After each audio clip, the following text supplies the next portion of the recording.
Right, hello everybody and good evening. Thank you so much for joining us today. My name's Kate Cole and I'm the County Ecologist for East Sussex County Council, and I'm leading on the development of the local nature recovery strategy for East Sussex and Brighton and Hove. And to start this webinar, I'm going to hand you over to Councillor Claire Dowling. Hello, I'm Councillor Claire Dowling, Lead Member for Transport and Environment for East Sussex County Council. I wanted to welcome you this evening to the Sussex Nature Recovery webinar covering East Sussex and Brighton and Hove. It's wonderful to see so many of you have joined us today for this presentation about nature and the local actions that are being taken to recover it. Nature is all around us. East Sussex and Brighton and Hove are blessed with wondrous examples, from our iconic chalk cliffs and the rolling hills of the South Downs to our ancient woods and seas. Nature is, of course, in our nature reserves and national landscapes, but it's also on our farmland, in our gardens, in our villages, our coastal towns, and our cities. Nature supports our economy. It helps us grow food, it makes us happy, healthy, and feel connected to one another. But as we all know, nature is in trouble and we must act urgently. Tonight, we'll hear about the progress being made to develop a local nature recovery strategy for East Sussex and Brighton and Hove, and why this is needed. We'll also hear inspiring examples of local people, communities, organisations, landowners and individuals who have already taken action to restore our habitats and support our wildlife. Finally, we'll hear about some of the ways that you can get involved to help nature in this wonderful county that we all call home. Thank you for showing an interest in this important issue and giving up some of your free time to find out more. I'll now hand you back to our county ecologist, Kate Cole. Oh, thank you, Councillor Dowling. Just a quick bit of housekeeping.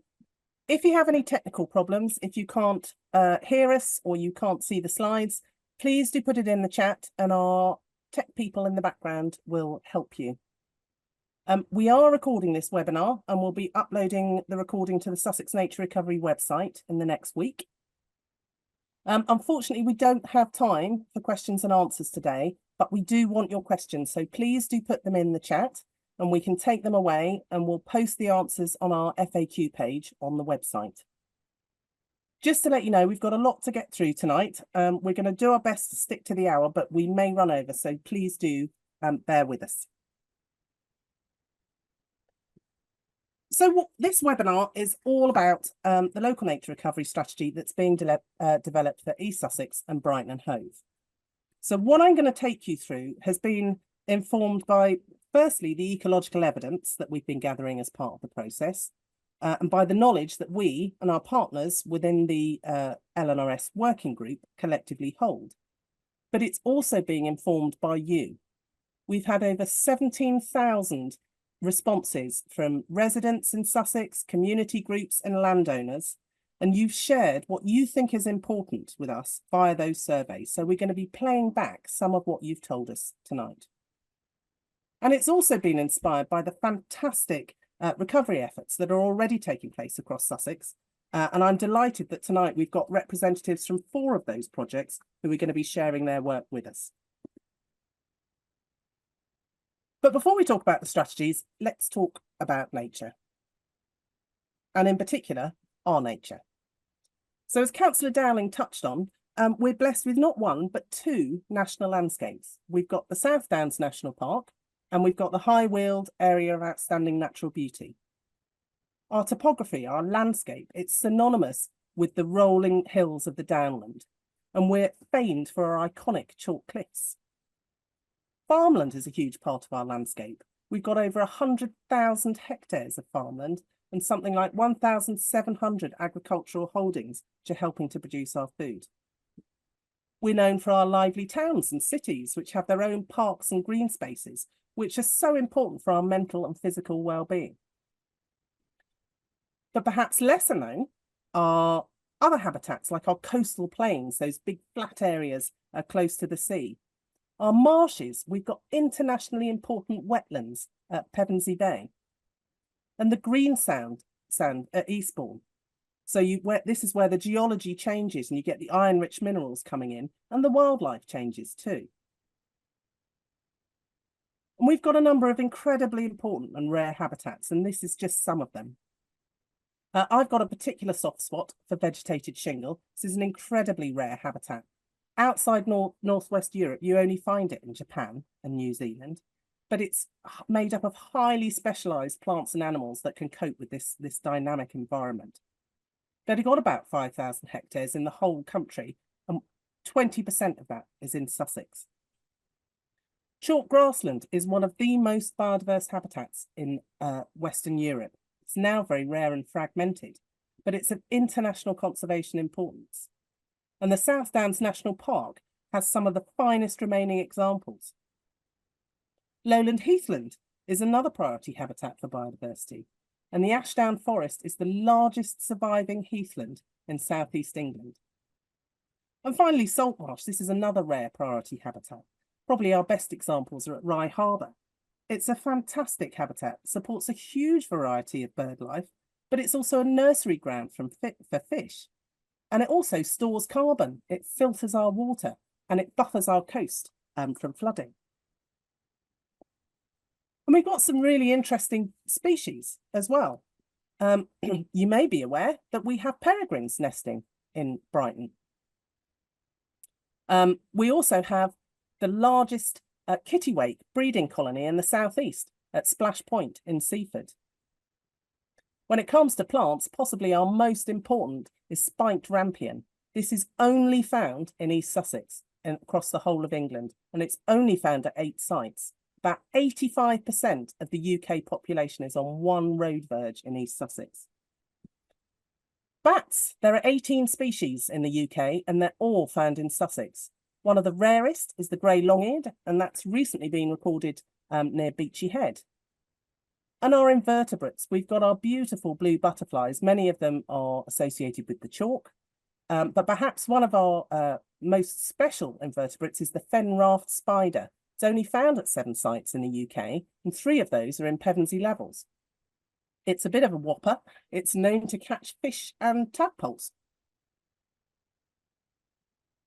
So those are some of the special habitats and species that we share our home with. But where do you like to go to experience nature? Well, in our survey, we asked you what your favourite places were and why. And we've plotted the answers we've had so far on an interactive map, which you can find and have a play with on our website. So far, we've had about 285 places mentioned, and the most popular for this area was the South Downs National Park. But lots of you also talked about your local beach. Cookmere Haven scored very highly and came up often, as did your own gardens, which is fantastic. And we've got 2 wonderful nature reserves, which are also very popular. So it's great to see that there are so many places where you can find nature close to you. And what's really interesting is that though the sites themselves are different, woodlands obviously very different from beaches, many of the reasons why you visit them are similar. So 11% of you mentioned things like tranquility, peace and quiet. So it shows how spending time in nature helps restore us, gives us a break from the modern world. And 12% of you talked about close or near or local. So that demonstrates why it's so important to have nature in proximity to us. We also asked you what your favourite habitats in Sussex were and why. It's a difficult question to answer, but it gives us a sense of what you enjoy and what you encounter most. So our top 5 habitats, it's like the charts, isn't it? Our top 5 were woodlands, coastal and marine, chalk habitats, rivers and hedgerows. And just a sample of what you've told us is shown on this slide. One really interesting insight that we got from this is that the way many people responded to hedgerows. They don't just see them as home for birds and other wildlife, but as essential wildlife corridors that connect fragmented habitats together and allow species to move safely through the landscape. We also asked you what your favourite species were. Overwhelmingly, birds came out top. Everybody loves birds. 43% of you either cited a species of bird or a group of birds like garden birds or waders, or just birds generally.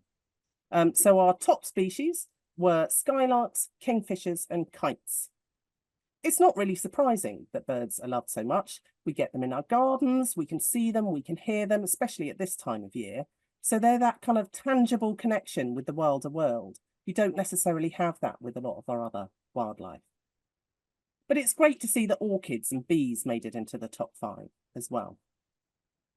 So back to birds, I'm now going to hand you over to Audrey from the Lewes Swift Group, who's going to take us through the first of our case studies tonight. She's going to talk to you about another of our wonderful but threatened bird species. Over to you, Audrey. Thank you. Next slide, please. This is us, Lewes Swift supporters. We're a group of volunteers who work with residents, local councils and other community groups to help the common swifts who return to Lewes every year to thrive. And I'm going to give you a brief idea of what we do and why we do it. Next, please. Common swifts are an endangered species, with UK numbers declining by an estimated 58% since 1995. And sadly, the graph shows there's been a similar decline across Sussex. Next, please. Loss of their sites through demolition or renovation of older buildings has deprived the swifts of the nooks and crannies which their ancestors have been using as breeding sites since the Roman times. Next, please. Unlike other birds, you can't see swifts' nests. To find out where they're nesting and how many there are, you need to follow them and record the sites where they enter under the eaves or through other small gaps. And records from 2000 show that there were 30 pairs of swifts nesting at St Anne's Church, part of which is pictured on the right. And this year there are only 6, which gives a concrete example of swift decline. Next, please. We can all do something to help swifts, and they do need everybody to help. Next, please. Swifts are social birds, so once you know where all the colonies are, you can install swift boxes or bricks to help the colony to expand. However, on its own, this will not remedy the decline in swift numbers. Next, please. So this is the really important bit.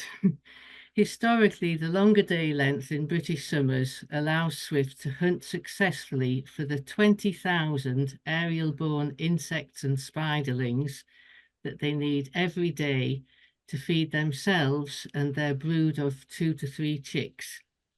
The dramatic crash in the population of insects and denaturing of the environment must be a factor in the corresponding fall of the number of swifts in the UK. We can all do our bit to provide a mosaic of habitats for insects and invertebrates, planting native trees, hedgerows and wildflowers in our gardens, streets and open spaces, making ponds and scrapes and having open compost heaps and bug hotels, for example. If you consider swifts as a biodiversity indicator, where numbers are in decline, there needs to be changes from the soil up for them to recover. Next, please. Here are our contact details if you'd like to find out more, or you're all welcome to join in with Lewes Swift Watch and report your sightings of swifts in Lewes to us. Thank you. That was great. Thank you, Audrey. I'm going to go and check out St Margaret's next time. It's right next to the office, so I'll go and check it out. So why is nature recovery needed? So in the first section, we've been focusing on the incredible nature around us. But this section, unfortunately, reminds us of the dire state of nature in the UK. So 1 in 6 of our UK species is at risk of going extinct. We've seen something like a 55% decline in farmland birds since the 1970s.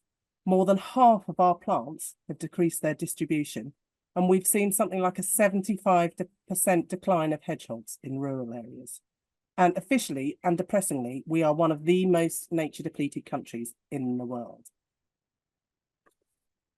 But why? Well, it's declining for lots of reasons. Some of the most obvious four are shown on this slide.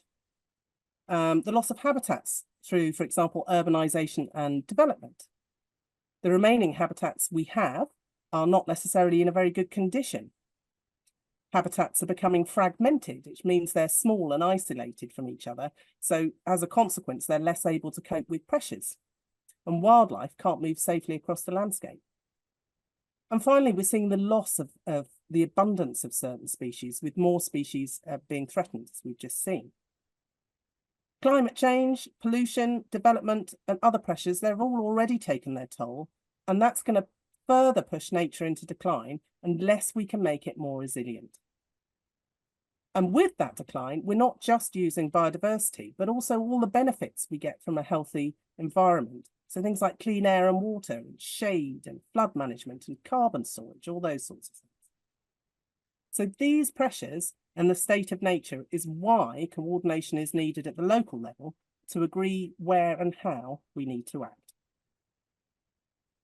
So in our survey, we asked you to tell us what you've noticed, and nearly 3/4 of you have seen negative changes to habitats, and about 66% have noticed a decrease in the number of species. Almost all of you, 97%, are concerned or very concerned about the state of nature in Sussex. And what have you told us specifically? Well, we've just selected a tiny sample here of the thousands of comments that we've received. You've told us about continual loss of habitats that you've seen with new housing developments and urbanisations. That was one of the most frequently mentioned things. You've noticed that nature's being pushed out and that more wildlife is at risk of being killed on our roads because they're losing those safe corridors. And you've noticed that our remaining habitats are often in a poor condition. Pollution, sewage, invasive species, lack of deer management, and poor agricultural practices were all cited as potential causes, possible causes. So amongst the habitats in decline, the verges and hedgerows, either because they're full of litter or cut badly or at the wrong time, were most frequently mentioned, possibly because they're the most visible examples of bad practice for many. But you've also told us about losses to species. More than half of you noticed significant declines to bird life and insects. You're seeing far fewer hedgehogs and amphibians and reptiles, along with many, many other species, everything from ash trees to slowworms. What was really palpable in the surveys is the collective sadness and distress at what you're noticing in terms of nature and its decline. It really is heartbreaking. So, as we've just seen, the need for us to recover nature has never been greater. So what does that solution look like?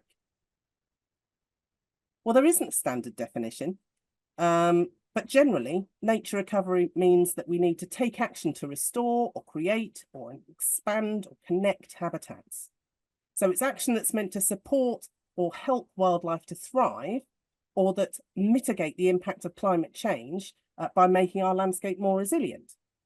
Fundamentally, we need wildlife-rich habitats that are bigger, better, and more joined up. In practice, recovery can take lots of forms. It can be from large projects that cover hundreds or thousands of hectares with multiple partnerships and organisations. Could be community groups creating a wildflower strip within your village. Or as we've just heard, just a resident putting up a Swift box can make a huge difference. So whilst we urgently need these large initiatives, all these smaller actions are important as well. Now, nature in East Sussex and Brighton Hove already has some protection. So nearly 80% of the county has some form of designation. It's either part of a national landscape, or it's a local wildlife site, or a site of special scientific interest. And we're seeing new policies coming forward to support nature recovery as well. Brighton and Hove, for example, require all new developments to put in Swift boxes. And there are huge numbers of partnerships and initiatives that are working together for nature. They're from farmer-led projects like farmer clusters, landscape recovery bids, through to Friends of Group, transition towns, and active environmental communities. But there are also organisations that can help. They can provide advice and assistance to anybody who's looking to make changes for nature. So one example is Sussex Wildlife Trust's Wild at Ouse programme. So on that note, I'm going to hand over to Lydia from the Wildlife Trust to tell us more, along with some rather nice frolicking cows. My name is Lydia Baxter and I'm the Wild at Ouse Project Officer for the Sussex Wildlife Trust. The main aim for our project is that we're hoping to bring communities, landowners, land managers together to connect nature through wildlife corridors and try and increase climate resilience of our catchment of the Ouse River. We mainly advise with landowners, trying to help them figure out how they can best help nature, where we can be aware of the needs of the landowner and the needs of nature and try and provide the best help in whatever way we can. And then we hope to deliver physically in person with our volunteers who come and help the Wild at Ouse project. Currently, we are on one of the farms that we've been working with for the last 5 years. In this case, the landowner reached out to us. She really wanted to see what she could do to bring nature back. She didn't want to stop farming. She wanted to bring farming and nature together. We had a really good discussion about what sorts of things she could do whilst doing nature-friendly farming, and the relationship has sort of just grown from there. We are aiming to help with natural flood management, creating pollinator habitat, and we'd also like to increase water quality here. In the last century, unfortunately, this area was felled and land drains were installed, but they haven't been built to last. So now what's happening is they're becoming compromised. They're generating these sinkholes, which is not only an issue for livestock, it's also an issue for machinery, where tractors can get stuck. And we're also finding that the water is very stagnant here, where it's sitting for long periods of time and it's becoming anoxic. So here you can see that there's this reddy brown colour, and there's an awful lot of life that is unfortunately slowly dying off in this water, and that's due to the low oxygen levels of the water just sitting here with no clean flow. It's also not being filtered as the water's going through, so it's allowing all sorts of pollutants to enter the brook at the bottom of this field. Here we're looking at what we call some cascading scrapes. They essentially hold the runoff water that was forced up from the ground when we bunged up those land drains that we were talking about earlier. And the whole idea is they not only slow the flow by holding lots of water in each individual scrape, of which there are many in a series, but by adding these brash bundles that you can see, they're helping to filter that water out and make it far cleaner. So by the time it reaches the brooks at the bottom of the field, that water quality has greatly increased. One of the really nice benefits of creating these little wetland areas is that we're attracting all sorts of species that may not have been welcomed here before. As you can hear, hopefully, we've got skylark now. They have not been recorded on this site for around 30 years. So just by making these areas and inviting nature back, we're having a lot more life present on site. We've also found owl pellets nearby. We've got water boatmen, as we can see right here. In January, we came and visited the site and we could see that there was frog spawn, and later on we came back to check and they had indeed turned into little frogs. So we've had all sorts of life be encouraged back, and it's really great just to see how quickly nature is waiting on the sidelines, ready for you to say, yes, you can come back and enjoy this area.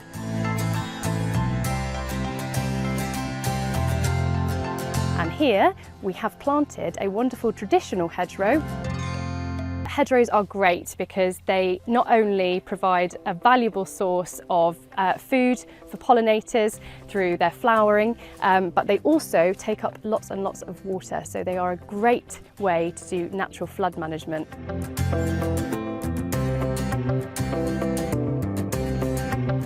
Wild at Ouse project covers the entire headwaters, tributaries and the whole catchment of the Ouse River. You can get involved with the project in a number of ways. So we do have a volunteer team and we're open to anybody applying. There is no such thing as having too little experience. The whole idea is we want to connect people with nature. This year we're hoping that we're going to be able to help about 30 or so landowners. go to our landowner inquiry page, which is on the Sussex Wildlife Trust page, and you can do that simply by typing landowner inquiry Sussex Wildlife Trust into Google, and you should find a form which you can then fill out. We do also work with small community groups, so if you have a community land holding that you would really like to see do more for nature, then we'd be more than happy to help if it's within the Ouse catchment, and then hopefully we can be in touch very soon.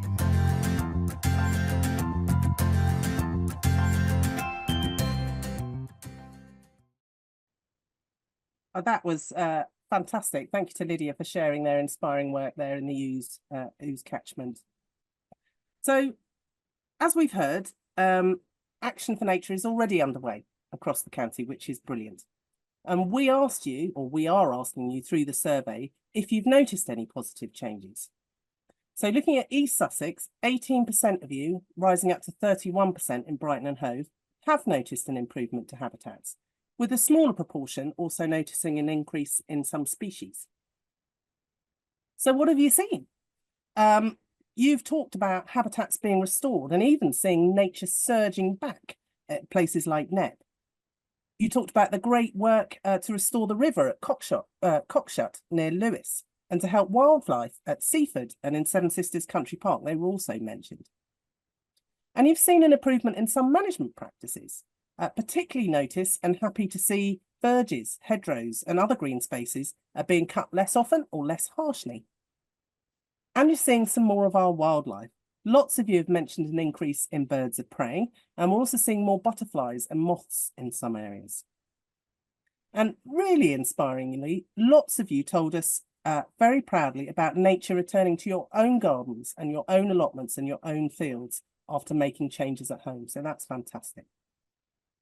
So seeing nature return when so much has been lost is incredibly powerful, and it inspires hope that we can actually turn things around.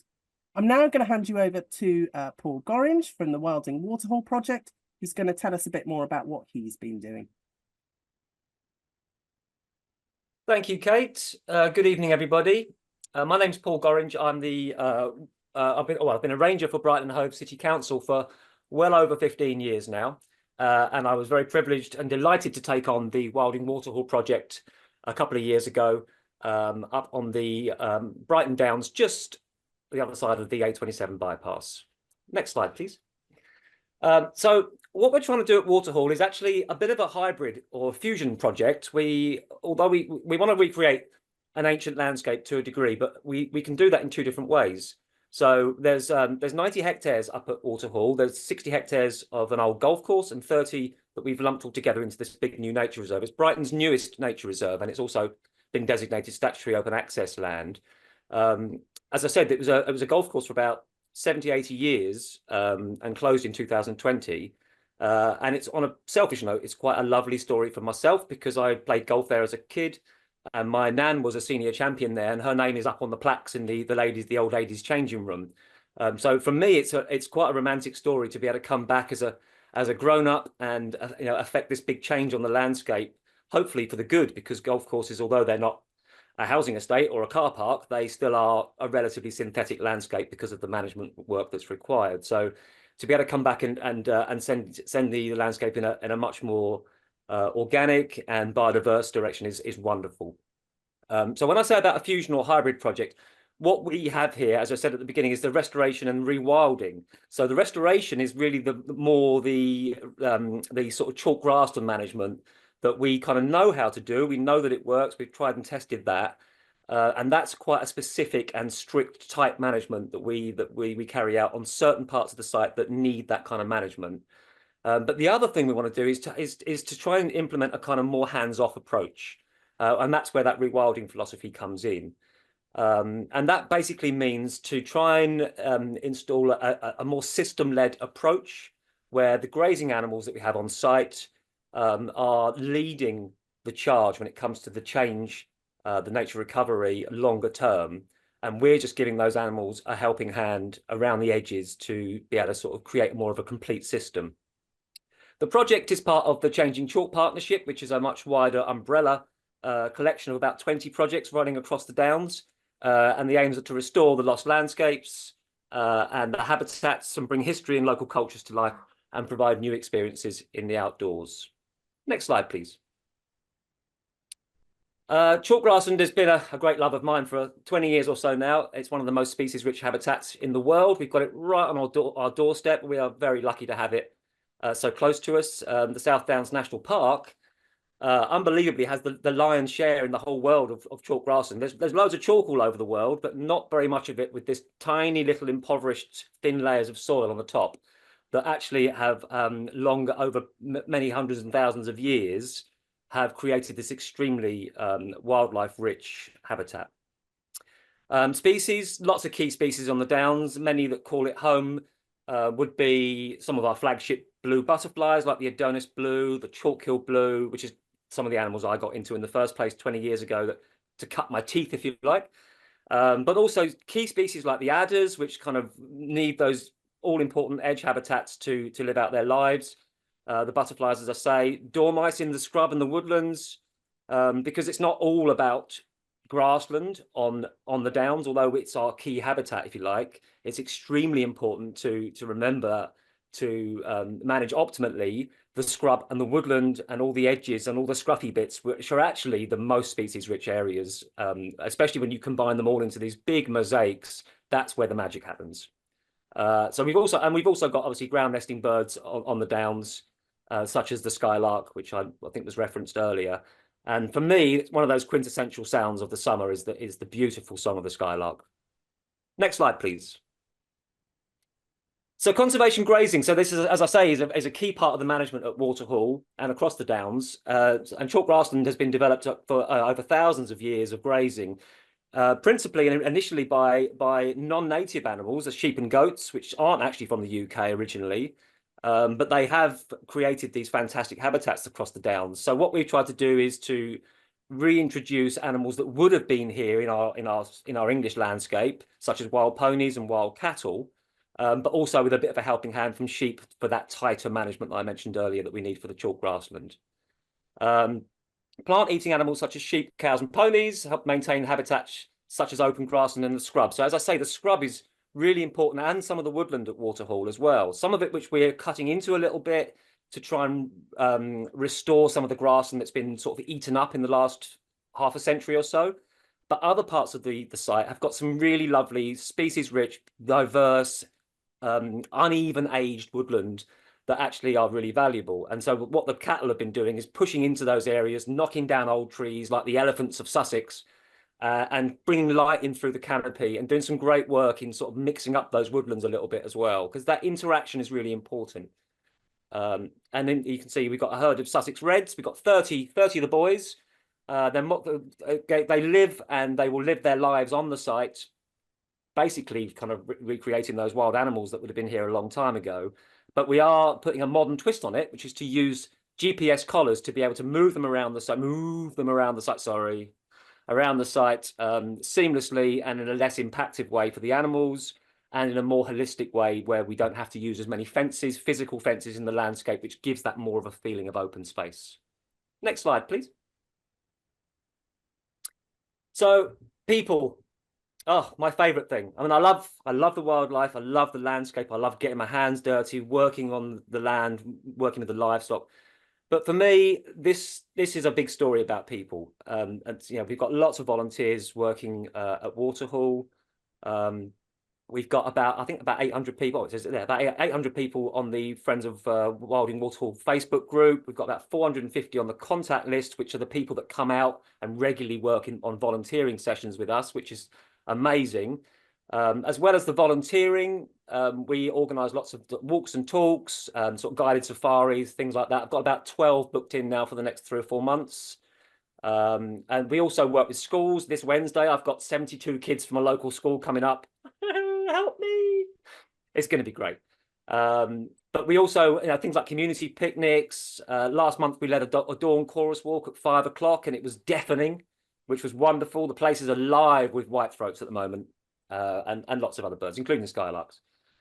So we couldn't do all the work that we do without our volunteers. They are absolutely invaluable to us. And I have to say, I think that there's never been a more important time for all of us to be able to perhaps detach ourselves a little bit from the hustle bustle, the rigors and the pressures of everyday life, and be able to come somewhere like Waterhall or anywhere on the Downs, just to maybe just relax, breathe, take in the sights, the sounds, and I think that what we're trying to provide at Waterhall is an opportunity for people to engage with nature and learn more about what we're doing, why the countryside is so magical and how it works. So that's my real passion. Next slide, please. So if you'd like to get involved, there's the website there in the middle, if you'd like to know more about what we're doing. But if you would like to get involved physically and personally, to volunteer with us, there's the email address at the bottom there. And I think, again, going back to people, for me, those interactions and introducing people to each other and watching these friendships form over many years with that lovely shared interest is really as magical to me as the miniature rainforest that is the South Downs. Thank you. That was brilliant, Paul. Thank you very much. I particularly like the cow impressions. That's my personal favourite. Okay, so we've heard about the problem and we've heard about what solutions can look like. So how do local nature recovery strategies fit into all of this? Okay, so these are a new legal requirement that come out of the Environment Act, and they're being rolled out across the whole of England. Generally, they're executed at the county level, although obviously we're bringing Brighton and Hove into the fold. So they're working at a landscape scale, and they're designed to be collaboratively produced. So they're by the people who live and work in the county. But the aim is to agree at the local level what the priorities and actions are that are needed to drive nature's recovery and all those benefits that we get from them. So there are 48 of these strategies being developed across England. We're number 48, so obviously they left the best till last. And each is led by a responsible authority, which is normally the county council. So East Sussex County Council is the responsible authority for the strategy for East Sussex and Brighton and Hove. But there are two strategies being developed for Sussex, one for East Sussex and Brighton and Hove, and one for West Sussex. But there's a kind of strong culture of East and West working very closely together. We've got lots of shared stakeholders that work across Sussex, like the Wildlife Trust and the National Park and the Nature Partnership, to name a few. So it makes sense that we work closely together to develop these strategies. So we're developing these two strategies together under the banner of Sussex Nature Recovery. And they've got a shared home. So there will be two strategies published on the website, but everything else is kind of shared on that website of Sussex Nature Recovery. But once published, these two Sussex strategies will join up with the other 46 across the country to support the creation of an England-wide nature recovery network. So we obviously also talk a lot to our neighbours, particularly Kent and Surrey in our area, so that we can share learnings, but also that we can support any cross-county initiatives and those corridors. They don't just stop at the administrative boundaries. So it's worth bearing in mind that this is a new process. There's 48 of these strategies all being developed at the same time, but everybody's taking a slightly different approach. So there's at slightly different stages of the progress. Some are further ahead, some are further behind. I'd say we're probably about in the middle. It all depends on how much ecological data and evidence you have at the start, how much resource they have, their existing partnerships, all of those sorts of things come into play. It's also worth bearing in mind that this is an ongoing process. This is the first one, and it's an iterative process. There's a lot we'll learn from it, and the counties will all learn from each other, and we'll get better and better as we go along. So the steps to complete a strategy are laid out in regulations and statutory guidance. So what we have to do is we map the existing valuable areas for nature in the county, and then we gather the issues that are most important to local people. So that's what we're doing. That's why we want you to complete our surveys and why we're having workshops and conversations. And then together we can agree the priorities for nature's recovery. From there, we can map proposals to create or improve habitats for species and deliver those wider environmental benefits. So in LNRS lingo, a proposal for action is called a measure. And then the final LNRS will have two parts to it. that'll summarise all of this. So there'll be a statement of biodiversity priorities and a local habitat map. And then these strategies will be reviewed. So they'll be reviewed every 3 to 10 years. Now, there are certain things that are beyond the scope of local nature recovery strategies. What they won't help us do is protect more places. So being mapped or identified in the strategy doesn't confer any new protections on land. They also can't dictate how land is used. So even if a landowner puts forward an action that they're going to undertake on their land, which is then mapped or captured somehow in the strategy, they're not obliged to carry that action out. And while we can flag impacts like pollution and housing development as having an impact on nature in Sussex in the strategies, we can't tackle the sources of those pressures if they're covered by other frameworks. But what they will do is bring forward opportunities to help create or improve habitat and support species recovery. So it's about capturing where we can deliver things, capturing the willing. It's finding out where those pockets of energy are, where there are existing projects, where there are supportive communities or landowners, and where there are opportunities, ecologically speaking, to restore habitats, or where there's marginal land which isn't suited for food production, for example. They will help direct future effort and funding through funding mechanisms like biodiversity net gain or environmental land management systems. And they will inform the planning process and the duty that falls on every public authority to have regard to biodiversity. So they're going to provide a framework for existing nature recovery initiatives. They're not a replacement for everything that's already going on. They're not going to take funding away from them. You can kind of think of them as a container that will help us understand what's already going on, where the appetite is, and how we can build on that and support it. So they're meant to aid collaboration, helping the public and private and the voluntary sector work more effectively together. So ultimately, it's about targeting. It's about making sure the right things are done in the most effective places. So this slide just shows us where we are, the various components that we need to undertake to deliver an LNRS. And this is where we are. So we've published our map that shows the areas that are of importance for biodiversity. And that, alongside a report that we've had done on pressures and threats, are available on our website, so you can go and have a look at them there. And we're gathering together a long list of priorities.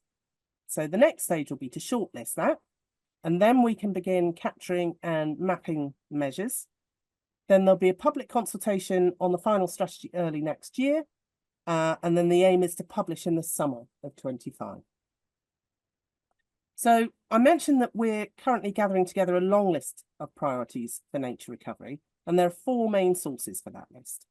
So some of it comes from the evidence that we've been gathering, but a lot of it comes from you and the other Sussex residents, what you've been telling us in your survey. So very many thanks to you, to the 1,700, got a bit overexcited there, who've told us what you think so far. And also from all the conversations we've been having with community groups and organisations working for nature in Sussex. We've also undertaken a massive exercise to comprehensively review all of the published plans and strategies across Sussex. So that includes local plans, cross-county management plans, climate strategies, tree and woodland strategies, even neighbourhood plans that are done down to the parish level.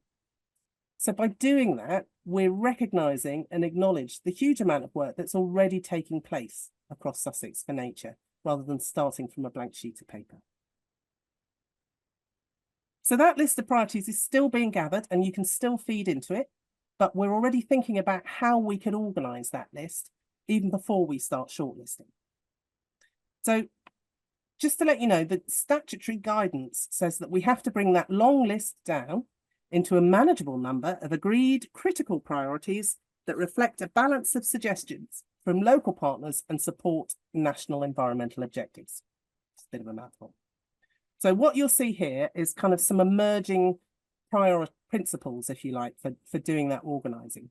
And we want to do this because we want to group priorities together in service of overarching aims. And what we don't want to do is kind of pit one habitat against another or one species against another. Now, this is very early thinking, what we're sharing with you today, but we're going to be posting more about this on the website as we develop it. So do keep a lookout for this. So these organising principles chime very well with what we've been hearing through the surveys. So we know that you want to see more of all types of habitats, everything from hedges and woodlands through to ponds and grasslands. And you want better care taken of what's left. We want good management practices that support wildlife. You want to see those wildlife corridors. You want to see those connections between the fragmented habitat. You want species to be able to move through the landscape. And you want to know that our habitats are productive. We want to know that they're helping clean our air and our water and reduce our flood risk and all that kind of stuff. And you want nature nearby. What's really interesting is that you tell us, we've heard how proximity is important, but it's also really important to you that these places strike a balance, and the right balance between being good for wildlife and good for people, because they don't necessarily always go hand in hand. But what we've heard is that 87% of you, just knowing that action, that nature is taking place, is important. So we hope we've seen some of that tonight. So nature needs our help. We want urgent, large-scale action. But as we do develop this, we can take some comfort in what we've already got in Sussex. So there's a huge amount of ambition and innovation across many sectors in Sussex who want to make a difference. They're kind of inspiring and leading the way and showing the art of the possible. Our protected landscapes give us a really strong underpinning in terms of their resources and the strategies that they have in place. We've got a really strong foundation for delivery. We've heard there's existing relationships. There's a real desire to work together across these partnerships and projects. Farming, we know that that's a dominant part of our landscape, and we've got loads of examples where you can farm and work with nature. They don't have to be exclusive, so we can learn from that and provide leadership. Nature-based solutions are already being deployed by water companies and the government, and there's much more ambition to do more and go further. So that's going to draw in other funding sources. And we know that there's a really strong public desire to see much more action for nature and to play a part in its recovery. So for our last case study, I'm going to introduce Alex Briggs from Weald to Waves, who's going to tell us about that really exciting and ambitious initiative, which demonstrates a lot of the above in action. So over to you, Alex. Thank you very much, Kate. And so hello everyone, it's a real pleasure to speak to you this evening. And so I represent the Weald to Waves Nature Recovery Corridor, which is a corridor stretching 100 miles across East and West Sussex. And Kate's already mentioned some of the primary drivers for nature decline and given us all of the heart-rending statistics that we are up against at the moment. And so Weald to Waves has got that particular focus on habitat fragmentation, on addressing the need for bigger, better, and more joined up, to reconnect isolated populations of wildlife across a broad landscape as a mechanism for driving nature recovery. And there are a number of different ways to do that, ranging from pure connected habitats to stepping stones across the landscape. And part of what I want to drive home this evening is to talk about how important it is that we see ourselves as those stepping stones to get involved with nature recovery. And so I'm just going to show you some quick statistics on land use to illustrate this. These are some statistics taken from the BBC about average land use across the country, and we've taken that and rerun that for our own landscape. And I just show you that to really illustrate how much of our landscape is sort of human dominated, as it were. So about 70% agricultural and about 9% built up, and that's higher than the national averages. And so the reason I really show you that is to illustrate that we can't just rely on our areas that are already for wildlife and our protected areas to tackle the issues of nature recovery. We need to think about this human-dominated landscape, and that puts all of us, including everyone here tonight, in the driving seat for addressing the decline of all of our species. To take the guidance that the LNRS developing, and then to implement it locally. And so that brings me on to the Weald to Waves project. So these are the founders of Weald to Waves, and the exciting thing, and the reason I want to show you this picture, is that there are lots of the sort of usual suspects from the conservation industry here, but actually around 2/3 of the people in this photograph are land managers and farmers, who came together a couple of years ago, concerned about the loss of nature they'd seen in their own land, and wanted to do more. And to do more by reconnecting their land parcels across the landscape. And we continue as a land manager-led project. And so it was their original ideas that brought together the Weald to Waves corridor. And this covers about 77,000 hectares of East and West Sussex. And in West Sussex, it runs down from the Ashdown Forest down predominantly along the Ouse, but following the areas of best connectivity for wildlife, connecting both the sort of ecologically important sites, but also the areas of human opportunity as well. And so that includes areas in our towns and cities, particularly where there's great community action going on. And so this is really to try and grow local action for connectivity, while also maintaining the landscape scale of the local nature recovery strategy. And it's an oversimplification to describe ourselves as a wildlife corridor. And actually, our focus is a little bit more broad than that. And we also look at things like nature-based solutions that Kate mentioned just a moment ago, and particularly around the provisioning that gives us, especially in the face of climate change, where we need this really resilient landscape. And our businesses and our farms really need that as well. And Lydia mentioned that earlier in her great video. But we're also a vision. And in some ways, the corridor is a sample story for connectivity across Sussex. And I've been keeping an eye on the Q&As going on. There's been some great ideas about people mapping corridors locally. And I felt like I needed to say that actually we are a sample story here, and we are a corridor in Sussex. We're not the corridor in Sussex, but we're a vision for people to get behind and support their local action.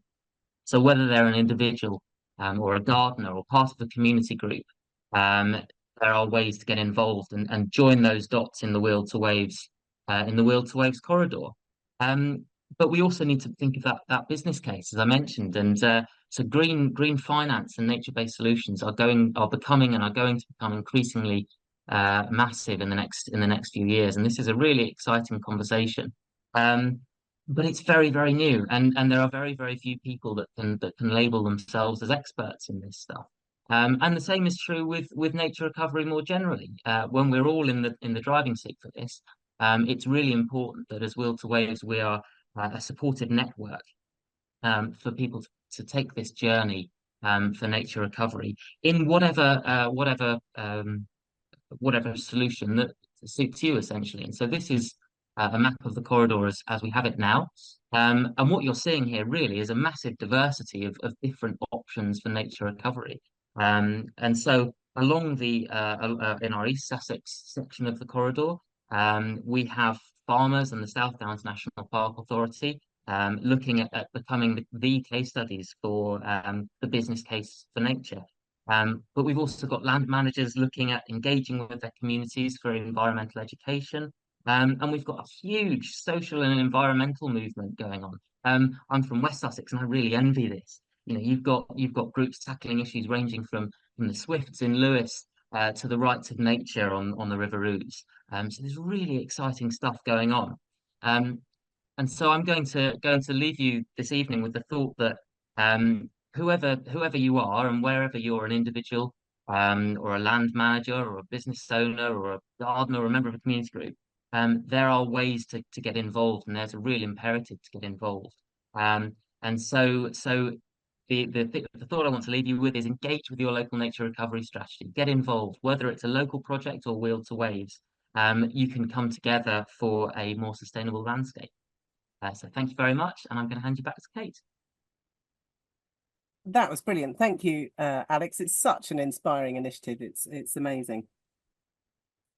Okay, so just to let you know where we are and what happens next. our immediate next steps are we want to finish gathering this long list of priorities, and we aim to do this by July. So there's still an opportunity for you to feed into that. So please do. We'll then start shortlisting those priorities, and the potential criteria to help us do that are up on our website. So do take a look. They are draft at the moment, and they may change depending on the feedback we get, but do take a look. We're literally just about to launch a mapping actions for nature tool. So that's going to go live this week, hopefully. And that's where you can fill in. If you've got an existing project that's going on, or you've got a community group with an idea for a project going on, you can put it on that app and we can start pulling together what's already happening. And we're going to continue to have these conversations. We're going to continue to talk to landowners and farmers and businesses and community groups, so we can try and keep this network going. So this is how you can get involved. If you haven't already done so, please do take the survey. It really is helpful information. So that's open until the end of this month.